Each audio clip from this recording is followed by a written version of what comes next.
મોરબીમાં ચકચારી હત્યાકાંડ કેસમાં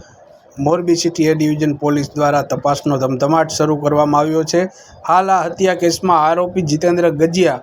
જે 3 દિવસના રિમાન્ડ પર છે અને આવતીકાલે તેના રિમાન્ડ પૂર્ણ થવાના છે, ત્યારે આજે મોરબી સિટી એ ડિવિઝન પોલીસની ટીમ દ્વારા આરોપી જીતેન્દ્ર ગજિયાને સાથે રાખીને સમગ્ર હત્યાકાંડના બનાવનું રિકન્સ્ટ્રક્શન કરવામાં આવ્યું હતું। આરોપીને સાથે લઈને જ્યાં હત્યા કરવામાં આવી હતી તેવા મોરબીના વાવડી ગામે આવેલ સતનામ કોમ્પ્લેક્સની ગાત્રી મોબાઈલ નામની દુકાનમાં લઈ જવાયો હતો અને ત્યાં તેને કઈ રીતે હત્યા કરી તે આખી ઘટનાનું રિકન્સ્ટ્રક્શન કરવામાં આવ્યું હતું। ત્યારબાદ આરોપી કઈ રીતે હેલ્મેટ પહેરીને બહાર આવે છે, સાથે જ આરોપી જ્યારે હત્યા કર્યા બાદ પાણીના પરબે હાથ પગ મોઢું ધોવા જાય છે અને પાણી ભરવા જાય છે તે ગતિવિધિનું પણ રિકન્સ્ટ્રક્શન કરાયું હતું ને આ તમામ ગતિવિધિ બાદ આરોપી જ્યારે મૃતકનું બાઇક લઈને હળવદ જાય છે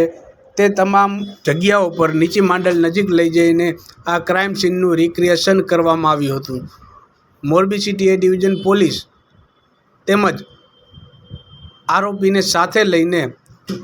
નીચી માંડલથી પરત ઓફિસે લઈ આવ્યા હતા અને ત્યારબાદ તેને ફરીથી જ્યાં મૃતદેહ દફનાવવામાં આવ્યો હતો તે જગ્યાએ લઈ ગયા હતા અને તપાસ શરૂ કરી હતી।